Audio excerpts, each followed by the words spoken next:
ভালো লাগছে না আমার আর। কেন এত কষ্ট করে ছাদ বাগান করলাম? কেন এদের এত যত্ন করে বড় করে তুললাম? না করলেই তো ভালো হতো।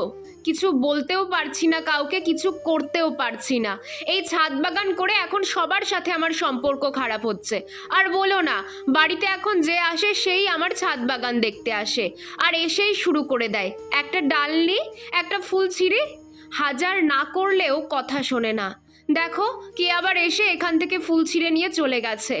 পরীক্ষা শেষে দুদিন আগে পিস্তুত ভাই এসেছে। এখন জেদ ধরেছে রিয়াদি আমি এই চন্দ্রমল্লিকা গাছটা বাড়ি নিয়ে যাব। আমি দেব না বলে রীতিমতো ঝগড়া হয়ে যাচ্ছে। বারবার বলছি যে সামনের বার তোকে একটা চন্দ্রমল্লিকার চারা করে দেব, কিছুতেই শুনলো না। শেষে তো রাগ দেখিয়ে চলেই গেল। কি করে বোঝাই ওদের বলো তো? এক একটা গাছ আমার কাছে নিজের সন্তানের মতো। এত যত্নে বড় করলাম ওদের, এখন কি করে অন্য কারো কাছে দিয়ে দিই?